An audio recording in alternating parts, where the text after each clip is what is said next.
Lions TV, this is your post-match analysis video for Saturday's home game against Coventry City at the Den. A game that had absolutely everything: goals, sendings off, atmosphere, entertainment. But I still have absolutely no idea how we won that game. It was a terrible performance. As always, let's start out by taking a look at the 11 that Gary Rowett picked to get the job done. Okay, so I've just said it was a terrible performance, and on reflection, that might be a bit harsh, because we showed some real grit, determination, aggression, and just a bit of Millwallness to get back into the game and get it over the line. And if you're not playing well and winning games, then you have to have credit given to you, because we ground it out in a fucking outrageous fashion. This was the team that started the game. So it was just the one change from the team that lost up at Sheffield United last Saturday. Honeyman in for Saville in the 10, straight swap. I called my preview show leaders, and I said we need leadership out there. We need Hutchinson in. We need Leonard in. We need Saville in for a little bit more experience through the core of the side. And a little bit, more toughness and experience pro. But listen, we can't argue it. We got the job done. He brings Saville on to get the late winner. However, it still wasn't the team I would have gone with, and I feel that we got away with one, because I also said I wouldn't have played Mason Bennett up front. It doesn't work with him in a phobia, absolutely not.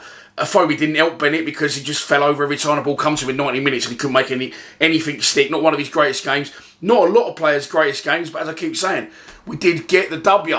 But look, I would have played a Lafay up front or Bury up front. On that showing, Tyler Bury absolutely has to start now. Mason Bennett pulled up with his hamstring and went off after, about, 10, 15 minutes? I'm not sure. But, sorry for Bennett, yeah, but it's a bit of a blessing in disguise for the team. I'm hearing Bennett could be out long-term with a hamstring injury, and at this point I'm going to say, yes, you're talented, nothing against the guy, but just fucking write him off now. You can't go into a game and have a plan of attack or defence, a structure, a shape, a game plan with Mason Bennett. You just forget it, because what can happen has happened many times, and that's everything out the fucking window. As I said, on reflection, he actually suited us down to the ground, because Bury came on and he was superb. I'm getting ahead of myself a bit.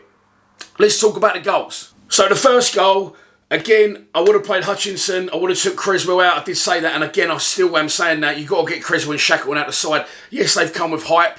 Yes, they both started their first game well. I just think it's too much pressure on them, for one, to both be thrown straight in. I know that Shackleton has played in the Premier League and he's been promoted with Leeds, but I don't feel he's really up to the level at the minute, or he's faded out. I'm not sure, but I think it's too intense from both, and I don't think either of them have been playing well either. As I said, they've played one good game against Stoke. Since then, neither of them have played well, and Creswell again cost us with that first goal. Gives the ball away, manages to get back at the task, concedes the corner. Now the goal, I was fuming at the time. If you saw the live stream, the two goals, on reflection again, I've watched them back a lot, and they're actually two very well executed goals from Coventry. Two really good goals. The only slight issue you could have with the first one is Mason Bennett leaves the front post. He tries to get involved. It's a good delivery. Danny Mack goes with his man. Billy Mitchell's marking someone. Murray Wallace is marking someone. They're all tightly marked. They're all goal side. Danny Mack's man just manages to get there in front of him and get a great flick on at the front post. And then, second instance, Murray Wallace's man is strong. We know the machine's a strong, big fucking unit, but his guy gets in front of him and scores a goal, gets on the end of it. As I said, if Mason Bennett hadn't have drifted out and tried to get involved with Billy Mitchell and Danny McNamara's men they were marking, then he may have cut that second one out as it come across. But that's being a little bit over particular. Of course, then we got the other end. Bennett gives it away, and they come away and they score again. Coventry again down our right hand side. Disallowed. Not seen that one back, unfortunately. I've not seen the extended highlights, although I'm a member of Millwall TV. I probably should have watched that one first. Then Bennett goes off. And then the second goal comes pretty much soon after that. Again, they do get in. Cooper does get pulled out. They break in again down our right-hand side. The guy gets the wrong side of Danny Mack. Again, it's just a great delivery, and it's a really good finish. And I can't, the wheelbarrow celebration afterwards definitely could have been prevented from Coventry, and it's come back to bite him in the arse like you would not believe. But again, two good goals. I haven't really got an issue with the goals. But then we get back into the game for an absolute lifeline and a gift from the Coventry keeper. We've seen this free kick so many times. A phobia comes from offside to on. Malone hangs one up. Cooper tries to go up with many others. They all go up. And, it would have been a nothing if Cooper had got the flick on. The keeper to stay where he was. The keeper comes into no man's land, and we are back in the game. The Coventry fans still giving it that point. And look, do you know what? Everyone stands there giving it that one. Yeah, me and you outside call. I don't know if they're going to call each other because we ain't got no one's phone numbers. But fair play to the Coventry fans. Made for a fucking brilliant atmosphere. They must be absolutely sick on reflection.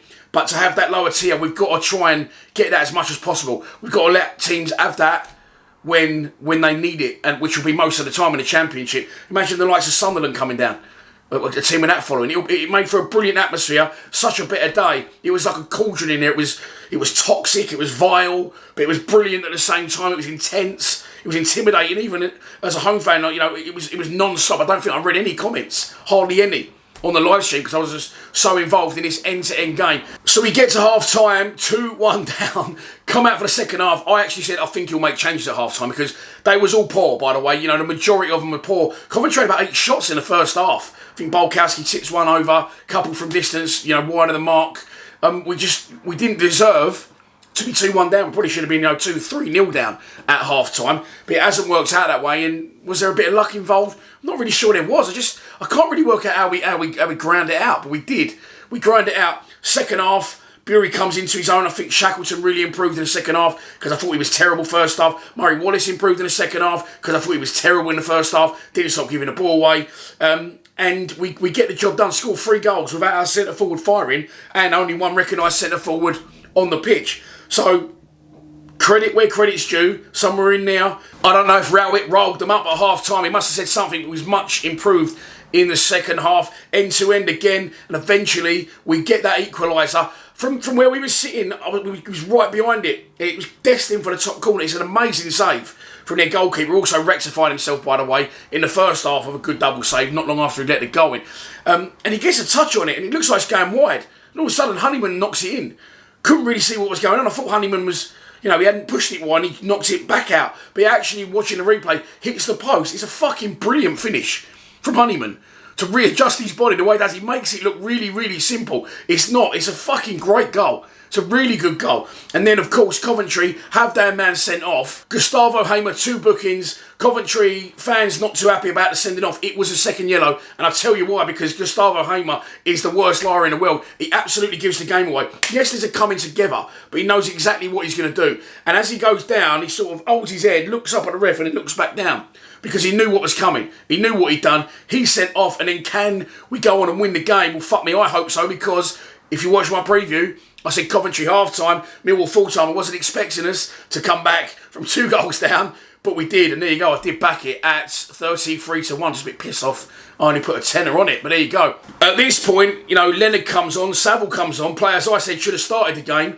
And we get the job done. It's a great ball in from Shackle. And the Phobie goes up, it sort of bobbles down.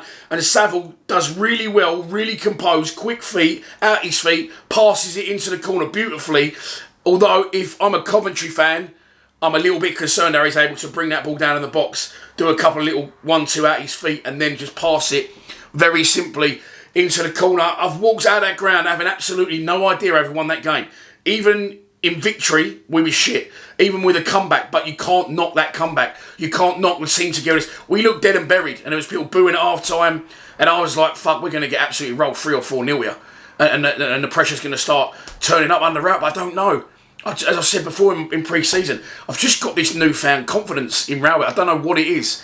But the way we won there was a Millwall type way. I did see in his pre-match comments, he's saying the right things now. He said, when the teams come to the Den, we need to put a team out that's going to go out there and try and take the game to them. Rowett would never have said that 18 months ago. But now maybe he's got more players in that he wants and he feels that they've got better potential, better ability to get forward and get the job done. And look, we got the job done. And that's a lot for this post-match analysis. I think there's more I wanted to say.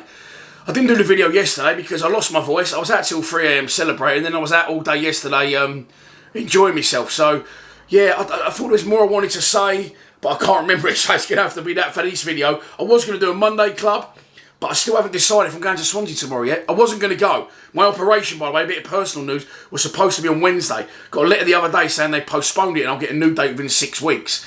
So I'm not sure now. I feel like I owe it to the team to go to Swansea tomorrow. But I'm not sure if I'm going to do it or if I'm going to stream it. Let's leave that one now. There will be a preview up for Swansea later. That's why I haven't put it in this video, because I'm still not sure what I'm doing. I'll make my mind up by later on today. Please subscribe to Lions TV. Come on, you Lions.